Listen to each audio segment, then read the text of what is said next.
एक समय की बात है। एक छोटे से गांव में गौरी नाम की एक नेकदिल औरत रहती थी।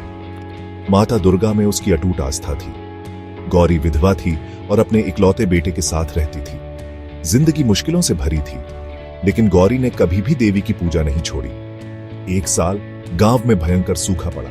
खेत सूख गए, पानी कम हो गया और खाने के लाले पड़ गए। गौरी का घर भी इससे अछूता नहीं रहा। एक दाना भी नहीं बचा था। उसका बेटा भूख से रो रहा था, लेकिन गौरी ने उम्मीद नहीं छोड़ी।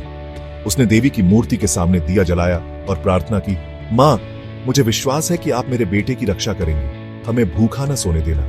उस रात गौरी ने एक सपना देखा। देवी प्रकट हुई और बोली, गौरी, कल सुबह गांव के बाहर पीपल के पेड़ के पास जाना। वहां तुम्हें एक ऐसा बर्तन मिलेगा जो कभी खाली नहीं होगा। गौरी उठी, सपना याद किया और उस जगह चली गई। उसे अपनी आंखों पर यकीन नहीं हुआ। वहां एक बर्तन गेहूं से भरा हुआ था। खुशी से झूमती हुई गौरी बर्तन को घर ले आई। जैसे ही उसने गेहूं निकाला और रोटी बनाई, उसने एक चमत्कार देखा। बर्तन कभी खाली नहीं हुआ।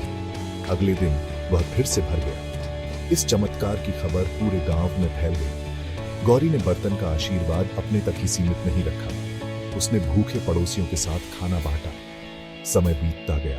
गांव की मुसीबतें खत्म हो गई। बारिश हुई और खेत फिर से हरे भरे हो गए। गांव वालों का मानना था कि यह देवी का आशीर्वाद था।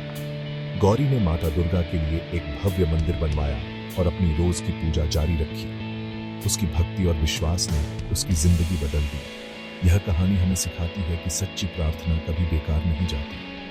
देवी हमेशा अपने भक्तों की रक्षा करती है। जय माता दी।